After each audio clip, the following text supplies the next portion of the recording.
ስንት ዕድል አባከንን? ጌታ የማያባክነውን ዕድል እስቲ እንመልከት። ማቴዎስ ወንጌል ምዕራፍ 4 ቁጥር 1 ላይ በእንተ ተመክሮት ዘኢየሱስ ይላል። ወእምዝ ወሰዶ መንፈስ ገዳመ ለእግዚእ ኢየሱስ ይላል። ከተጠመቀ በኋላ ፈቃዱ አነሳስቶት ወደ ገዳም ወሰደው።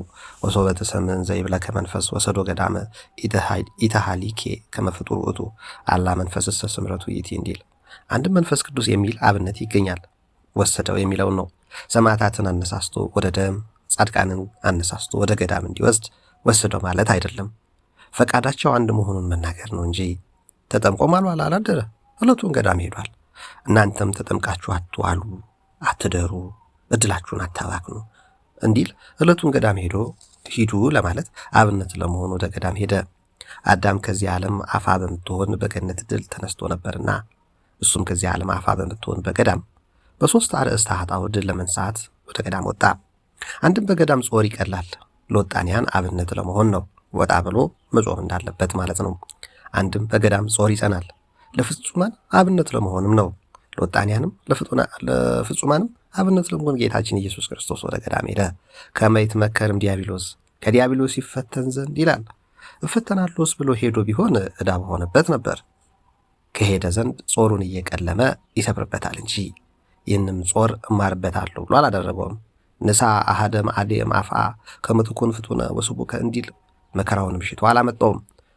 አኮ ፈቂዶ መከራሁ ለጸላይ አላ ከመ ያብጥል ኃይሎ ለዘያሜክር በኃይሉ ለቃል ዘኮነ አሃደ ምስለ ሥጋ እንዲል መከራውንም አነሳስቶ አላመጣውም።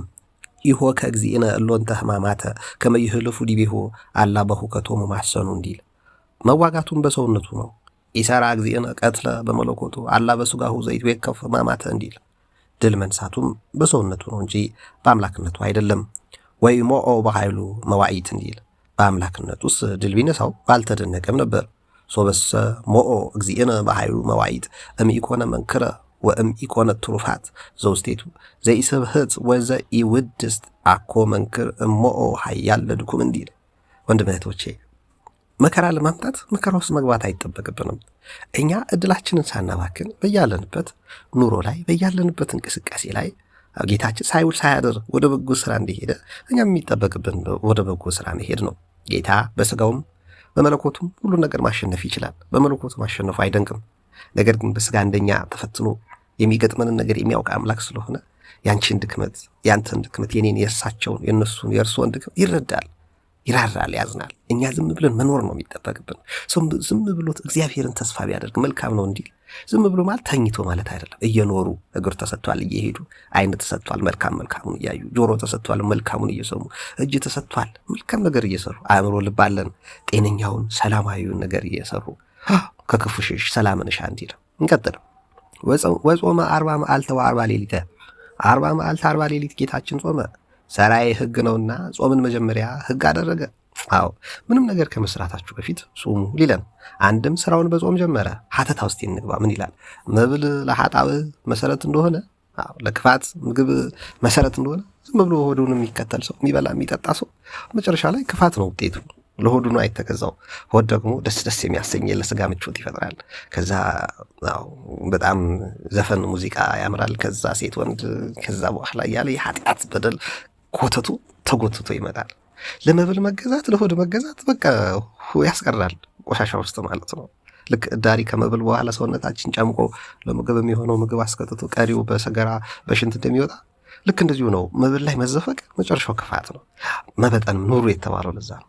ጾምም ለምግባር ለትሩፋት መሰረት ናትና፣ መብል መጠጥ ለኃጢአት መሰረት እንደሆነ ሁሉ በጎ ነገር ማድረግ የምትፈልግ ከሆነ፣ እድል ማባከን ማትፈልጊ ከሆነ፣ ባለሽ ነገር የተሻለ ነገር ማድረግ የምትፈልግ ከሆነ መብል ለኃጢአት መሰረት እንደሆነ ሁሉ በጾም ለበጎ ምግባር ትሩፋት መሰረት ስለሆነ መጾምን መውደድ አለብን። እማ ለጸሎት የጸሎት እናት ነች ጾም። ወእህታ ለአርምሞ ጸጥ ብሎ በግርግርና በሁከት ውስጥ በዓለም ክፉ ዜና ውስጥ በቀዠትና በነውር በስድነትና በልቅነት መካከል ላይ ዝም ብሎ በጸጥታ ለመኖር የሚፈልግ ሰው መጾም አለበት። ምክንያቱም ጾም እማ ለጸሎት የጸሎት እናት ነች፣ የዝምታም እህት ነች። የአርምሞ ማለፍ ትችላለህ። ወነቃላ አንብ ደግሞ ትክክለኛ ለሆነ ለምሳሌ አርሲ ለሚገደሉ እናት አባቶች በአማራ ክልል፣ በትግራይ ክልል፣ በኤርትራ፣ በአፋር፣ በሶማሌ፣ በአዲስ አበባ፣ በኦሮሚያ ጠቅላላው በደቡብ፣ በጋምቤላ፣ በቤኒሻንጉል፣ በሀገር ውስጥም ከሀገር ውጭ፣ በኢራንና እስራኤል፣ አሜሪካና አውሮፓ፣ አረቡና እስያው፣ አፍሪካ ውስጥ ጠቅላላ ለሚፈጠረው ክፉ ነገር በትክክል ለማዘን የመፍትሄ ምንጭ ወደ ሆነው ወደ እግዚአብሔር ለመጸለይ የሚረዳው ጾም ነው። ምክንያቱም እማለ ጸሎት የጸሎት እናት ነች ጾም። ወእህት አላርምሞ የዝምታ የሰላም የደስታ እህት ነች ምን ጾም። ወነቃል አንብ በትክክል ለሚያስለቅስ ነገር ለማልቀስ፣ ለሚያስደስት ነገር ለመደሰት በትክክል የምትችለው ስትጾም ነው። ወጥንተ ሁሉ ገድለ ሰናይት እንዲል ለሁሉ በጎ ስራ ሁሉ ጾም ጠቃሚ ነች። መብል መጠጥ ማብዛትስ ሙዚቃ፣ ለዳንስ፣ ለጭፈራ፣ ለዝላይ፣ ለስካር፣ ለጸብ፣ ለክርክር፣ ለጭቅጭቅ፣ ለዝሙት፣ ለቀንዘረኝነት፣ ለመዳራት፣ ለመልከስከስ፣ ለክፋት መብል መጠጥ ምንጭ ነው። መብል መጠጥ የሚያበዛ ሰው የታወቀ እኮ ነው ውጤቱ እድል ያባክናል ማለት ነው። የተሰጠውን ሰውነት ክቡር ሆኖ ተፈጥሮ ወደ እንስሳነት ይወርዳል። ጾምስ መመጠን ሲቻልስ ነገሮችን ሁሉ በአግባቡ ማድረግ ሲቻል ምን ያደርጋል? ጾም የበጎ ነገር ሁሉ ምንጭ ስለሆነ ወደ ጸሎት ይገፋፋናል። የጸሎት እናት ነች ጾም። የበጎ ነገር እህት ነች እንዳለ ጾም ለበጎ ነገር እንድናለቅስ፣ እንድናዝን፣ የምንችለውንም እንድናደርግ ስለሚያደርግ የእንባ ህይወት፣ የደስታ ህይወት ውስጥ ይከተናል ማለት ነው።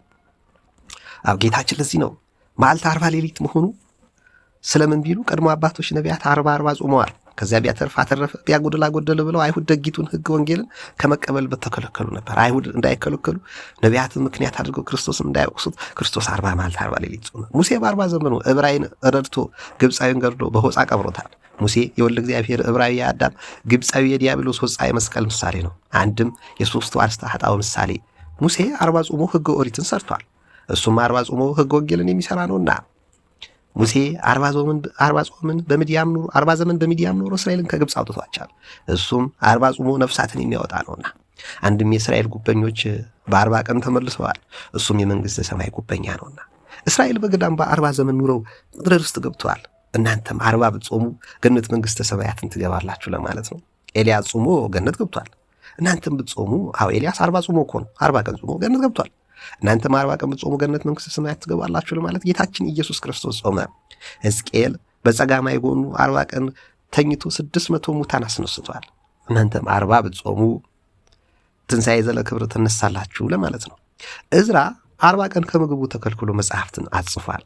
አንሰ በውእቶን መዋዕል ይበልዓኩ እክለ ወኢሰተይኩ ማየ እንዲል እሙንቱ ሰማዓልተ ይጽሕፉ ወሰርክ ይደረሩ እንዲል እነዚያ ቀን ሲጽፉ እየዋሉ ማታ ይመግባሉ። እሱ ግን ቀን ሲያጽፈው የሚውለውን ሌሊት ሲያስበው ያድር ነበር። እናንተም 40 ብትጾሙ 40 ቀን ብትጾሙ ምስጢር ይገለጥላችኋል ማለት ነው። አቤት የብዙ ነገር ምንጭ ነች ጾም። ስለዚህ ባለንበት ስልጣን፣ ክብር፣ ስኬት፣ ውበት፣ ትዳር፣ ምንኩስና፣ ወጣትነት፣ እርጅና፣ ሕፃንነት፣ ሴትነት፣ ወንድነት ህይወት ውስጥ እግዚአብሔር ይበቃችኋል ብሎ በሰጠን ማንነት ውስጥ መደሰት የምንፈልግ ከሆነ ዋናውን መሳሪያ መያዝ አለብን። ምንድነው? ጾም። ጾም መራብ አይደለም፣ መሳቀቅ፣ መጨነቅ አይደለም፣ መከልከል ነው። ሰውነት መገደብ፣ ተው ይበቃል። ልክ መንገድ ላይ ከ40 ፍጥነት በላይ መሄድ አይቻልም፣ ከ40 ኪሎ ሜትር በሰዓት በላይ መሄድ አይቻልም እንዲል በቃ ከዛ በላይ ፍጥነት መኪና ላይ እንደማትሰጠው አትስጠው። ሰውነት ገድበው ስጋ ነው። ከዛ ነፍስህ እንድታወራ አድርጋት። ያኔ ትወጣለህ፣ ከኮተታ ኮተት ትወጣለህ፣ ትላቀቃለህ፣ እድልህን ወደ መጠቀም ትሄዳለህ። የተሰጠህን ጸጋ ወደ መጠቀም ትሄጃለሽ። አንቺም ሁላችን ወደ ደስታ ወደ ስኬት እንሄዳለን። ለዚህ ዋና መሳሪያችሁ ጾም ነው ሲል ጌታችን የመጀመሪያ ስራው ጾምን አደረገ። እባብ አካሉ የደገደገበት እንደሆነ ያስቸገረው እንደሆነ 40 ቀን ከምግብ ተከልክሎ ይሰነብታል። በስቁረተ እብንም ቢሉ አልፎ ሲሄድ ተገፎ ይወድቅለታል፣ ይታደሳል። እባብ እንኳን 40 ቀን ሰውነቱ ካስቸገረው እርጅና ከተጫጫለው ቆዳው አልሻገር እንዲህ ተለሳልሶ አይደለም ሄደው እየተሳበ አልሄድ ካለው 40 ቀን ከምግብ ይከለከልና የሆነ ድንጋይና ድንጋይ መካከል ወይ እንጨት መካከል ላይ ሹልክ ሲል እንደ ቅርፊት አሮጌው ቆዳ ተገፎለት ይቀራል። ስለዚህ ምግብን መከልከል እባብ እንኳን እንስሳ እንኳን ተፈጥሮ እንኳን አያስተምራችሁም እንዴ? ሰውነታችንን ምግብ መገደብ፣ መጠጥ መገደብ ከቻልን ቆሻሻ ኮተት የሆነው ላያችን ላይ የተደረተው ድሪቶ ተገፎልን ይወድቃል። እናንተም ይላል ጌታ 40 ቀን ብትጾሙ ተሐድሶተ ነፍስ ታገኛላችሁ። ነፍሳችሁ ትታደሳለች፣ ስጋችሁ ትለመልማለች። ምሳሌውን አውቆ አስመስሏል ይላል የማቴዎስ ወንጌል ተረጓሚ። ፍጻሜው እንደምነው ቢሉ አዳም በ40 ቀን ያገኘውን ልጅነት አስወስዶ ነበርና ለሱ እንደ ካሰ ለማጠየቅ ነው። አንድም በ40 ቀን ተስዕሎ ተመልክ ለተፈጸመለት ሰው ሁሉ ሊክስ እንደመጣ ለማጠየቅ ነው። ለአራቱ ባህሪያት 10 ለመካስ ነው። 5ኛ ባህሪያ ነፍስን እየጨመሩ እንደሆነ 8 ሊክስ እንደመጣ ለማጠየቅ ነው። ከዚህም ተራበ፣ አልባሳትም ተዋጋ፣ አልሳሳም። ከዚህም ተራበ። ጾም መቼም ያው መራብ አለው፣ ካልበላ ትንሽ ይርባል፣ ይሞረሙራል። አልሳሳም ጌታ፣ ተዋጋ። ስስት ሲመጣ ማሸነፍ ትችላል። ተዋጋ፣ ድል አልተነሳም።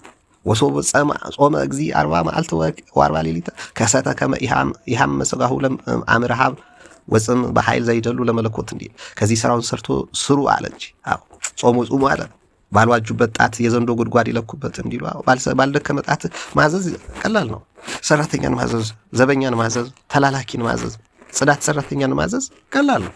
ወርዶ ግን የነሱን ስራ ሰርቶ ድካማቸው ተረድቶ ማዘዝ ግን ልዩነት አለው። ጌታ ባልደከመበት አይደለም ያዘዘን። ይጠቅማቸዋል ያለን ወርዶ ለኛ ብሎ እንድናየው ተጠቅሞ አሳየን። እሱም ተጠቅሞን ምንም ለኔና ላንቺና ለሳቸው ለሁላችን እንዲጠቅመን ነው እንጂ።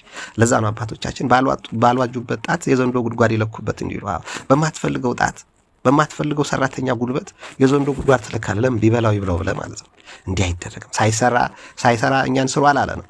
ወሆሮን እግዚ ለአምስትሰ ግብራት እንዲል 5 ግብራት የተባሉ ጥምቀት፣ ተአምሆ፣ አጣው፣ ከዊነ ሰማዕት፣ ተባህትዎ ምንኩስና ናቸው። ጥምቀት በእደ ዮሐንስ መጠመቅ፣ ታምኖ አጣው ከተአማንያን አጣው ጋር አንድ ሆኖ መቆጠር፣ ከዊነ ሰማዕት አንሰ በእንተ ዝንቱ ተወለድኩ ወንበይነ ዝንቱ መጽአኩ ውስተ ዓለም ከመእኩን ሰማዕተ በጽድቅ ብሎ ከጲላጦስ ፊት ቆሞ መመስከር፣ ተባህትዎ 40 ቀን ከምግብ ተከልክሎ በገዳም መኖር፣ ምንኩስና በድንግልና መኖር ነው። እንግዲህ ይህ ሁሉ የሚያሳየን ምንድን ነው? እድላችንን ማባከን እንደሌለብን ነው። በቃ የተሰጠንን የገባንን የተረዳናትን ከልጅነት እስከ እርጅና ድረስ በመንገዳችን ላይ እግዚአብሔር ያስቀመጠልን በጎ ነገር እንድንሰራ ጾምን ሀዲድ እናድርገው፣ መጓጓዣ መሰላል እናድርገው፣ የስልጣኔ ማማ እናድርገው፣ መሰረታችን እናድርገው። መብል መጠጥ የክፋት ስር እንደሆነ የርኩሰት ምንጭ እንደሆነ ሁሉ ጾም መከልከል፣ መገደብ፣ ጭንቀት ጭብጥ ኩርምት ማያ መድቀቂያ አይደለም። ይልቅ እድልህን ለመጠቀም ጸጋህን ለመግለጥ አመስግነ ደስ ብሎህ በምድር ላይ ለመኖር የሚያበቃ ነው። ረቂቅ ረቂቅ እንደሆነ ለማጠየቅ በህቱም ድንግልና ተጸነሰ፣ በህቱም ድንግልና ተወለደ።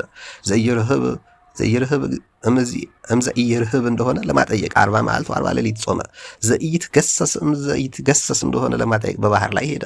ብርሃን ብርሃን እንደሆነ ለማጠየቅ ብርሃነ መለኮቱን በደብረ ታቦር ገለጸ። ህይወት ህይወት እንደሆነ ለማጠየቅ የ4 ቀን ሬሳ አልዓዛርን አነሳ። ጌታስ ሁሉን ይቻለዋል፣ አምላክ ሆኗል፣ ግን በሰውነቱ እንደኛ ሰው ሆኗል። ስለዚህ አንተ የሚገጥምህ፣ አንቺ የሚገጥምሽ፣ እርሶ የሚገጥሙት፣ እኔ የሚገጥመኝ ችግር ያውቃል። ስለዚህ የሚሻላችሁ መጀመሪያ ሞኝ ቂል መሆን አይደለም፣ መጾም ነው። ምግብ ማብዛት መጠጥ ማብዛት አይደለም፣ መጾም ነው ሲል የመጀመሪያ ስራችን ጾም እንድናደርግ አደረገን። ይሄ ለምን ይጠቅመናል?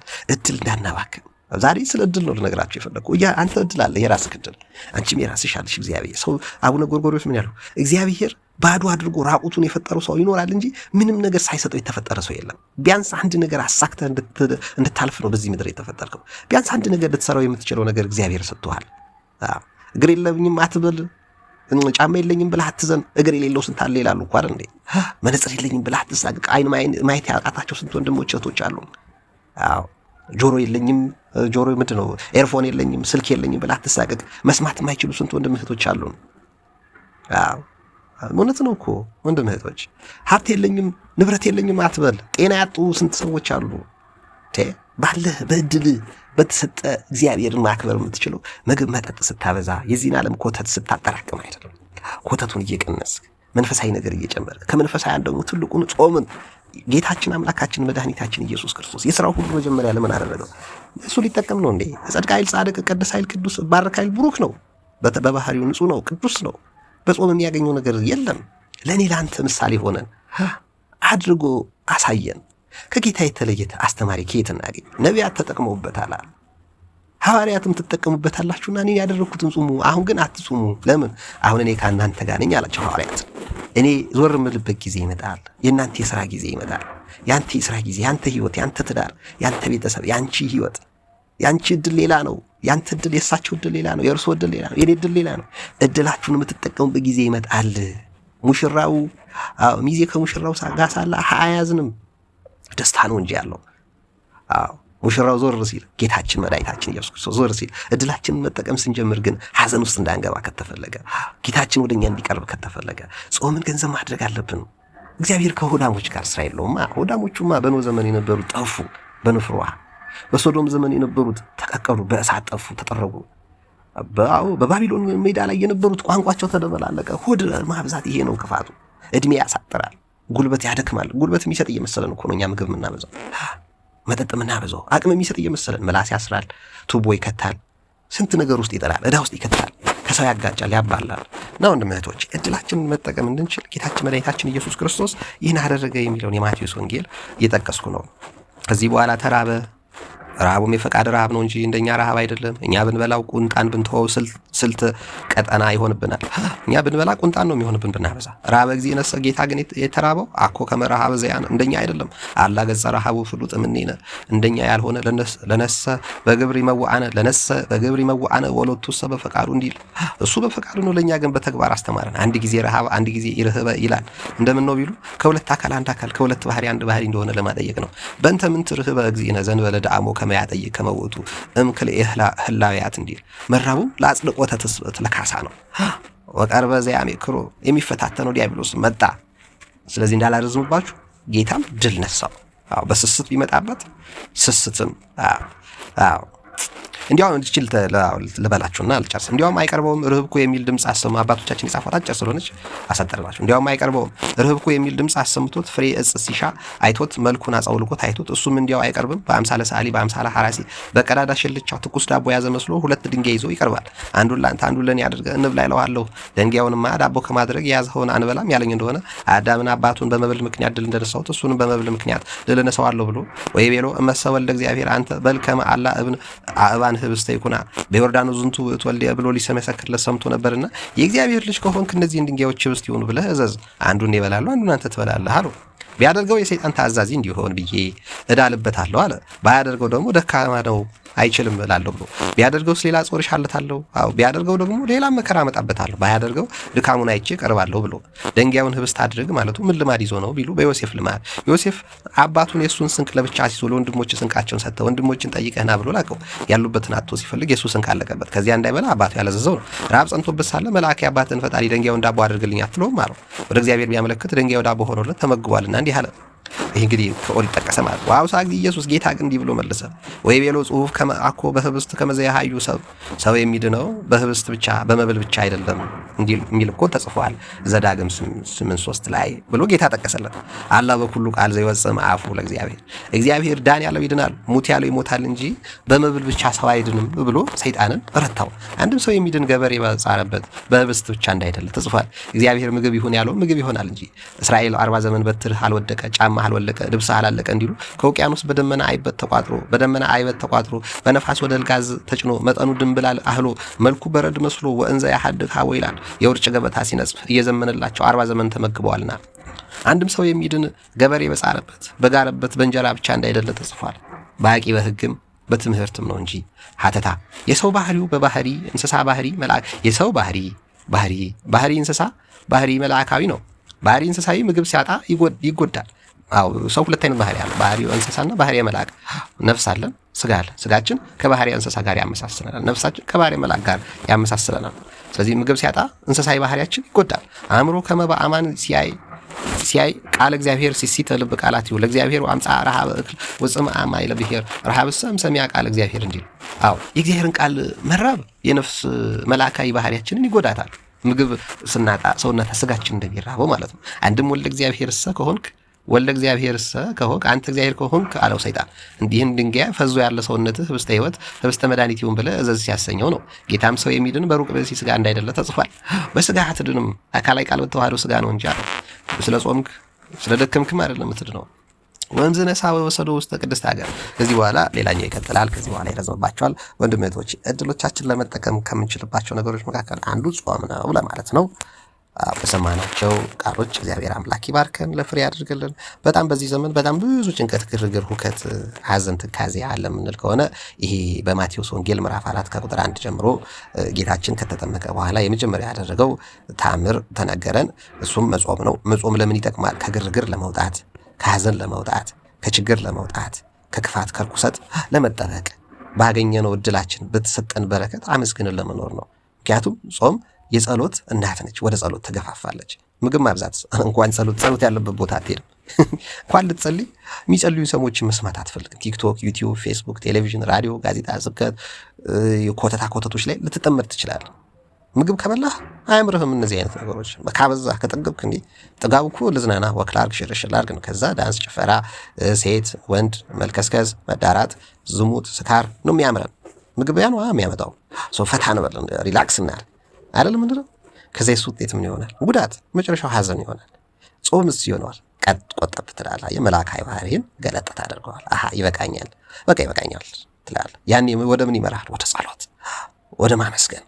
አምላኬ መልአካዊ ባህሪም ለካ ሰጥተኸኛል፣ እንስሳ አይደለሁም። ይህን መልአካዊ ባህሪ በእኔ ሰጠህ። ይህን ዓለማት ሁሉ አልማዙን፣ ወርቁን፣ ሰማዩን፣ ምድሩን፣ ከዋክብቱን፣ ፀሐይ፣ ጨረቃውን፣ ወንዙ፣ ሸንተረሩ፣ ጫካው፣ ሜዳውን ለእኔን የፈጠርከው።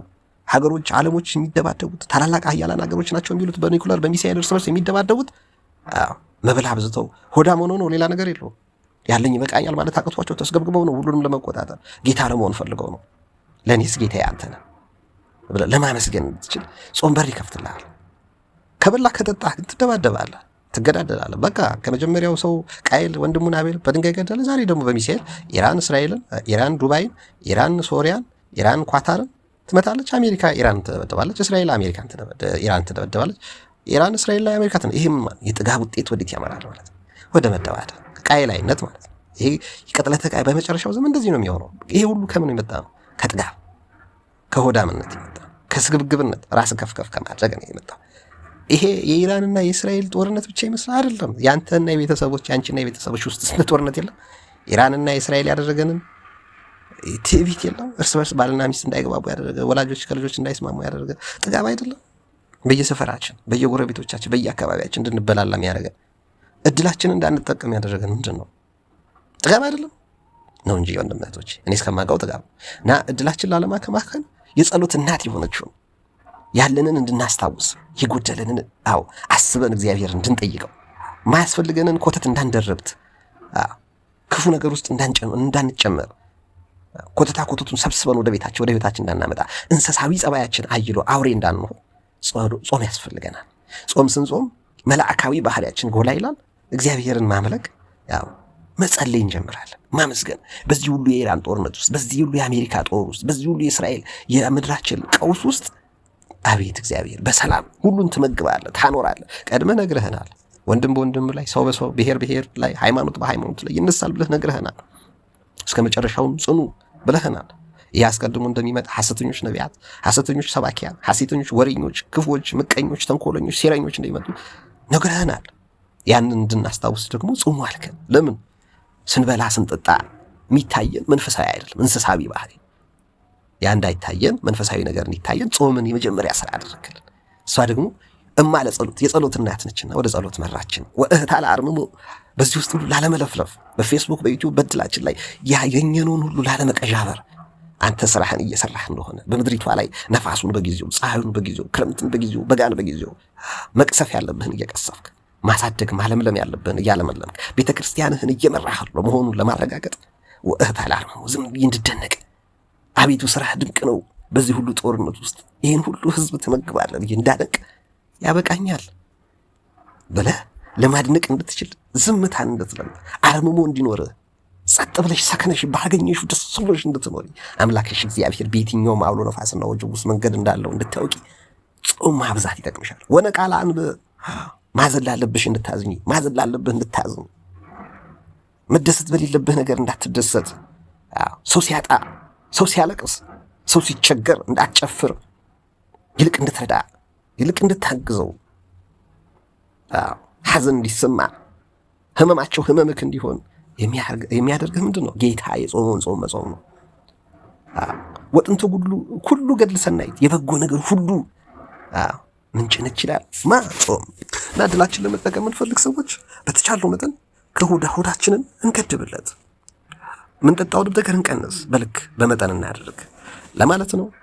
30-60 መቶ እንድናፈራ የገነት የመንግስተ ሰማያት ዜጎች እንድንሆን አግኝተን እንዳናጣ ጀምረን እንዳናቋረጥ ተቀድሰን እንዳንረክስ ሞልቶልን እንዳይጎድለን ቀርበን እንዳንርቅ እግዚአብሔር አምላክ እንዲረዳን እኛም የበኩላችን እናድርግ ለማለት ነው። እግዚአብሔር አምላክ በሰማነው ቃል ይባርከን፣ የሁላችንን መጨረሻ ያሳምርልን። ኃይለ ጊዮርጊስ ነኝ። የካቲት 22 2018 ዓ.ም። እድላችን አናባክን። እድላችን ላለማባከን እንዲጠቅመን ጌታ የሥራው ሁሉ መጀመሪያ ጾም እንዳደረገ እኛም ከምግብ ከመጠጥ ገደብ አድርገን አለዛ በምግብ በመብላትና በመጠጣት ተፈላስፈና ተራቀን የምንደርስበት ታሪክ ስለሌለ ቀንድ ጥፍር መርዝ እሾህ ክንፍ ስላልሰጠን ሰውነን አቅማችንን የሚያውቅ ጌታ እንዲህ ብትኖሩ እኔ ይጠቅመኛል ብዬ አልጾምኩትም ለእናንተ ትጠቀማላችሁ ብዬ ላሳያችሁ ጾምኩ እንጂ እንዳለ ጌታ እንድንጠቀምበት ያስፈልጋል ማለት ነው። እግዚአብሔር አምላክ የሁላችንን መጨረሻ እንዲያሳምርልን ቅዱስ ፈቃድ ይሁን። ኃይለ ጊዮርጊስ ብላችሁ አስቡኝ። እድላችሁን ግን አታባክኑ። ላለማባከንም ደግሞ ጾምን ተጠቀሙበት። 40 ጾምን የጌታ የኢየሱስ ክርስቶስን ጾም ተጠቀሙበት፣ እንጠቀምበት ለማለት ነው። መልካም ጊዜ ይሆንልን። ይመቻችሁ፣ አትጥፉ።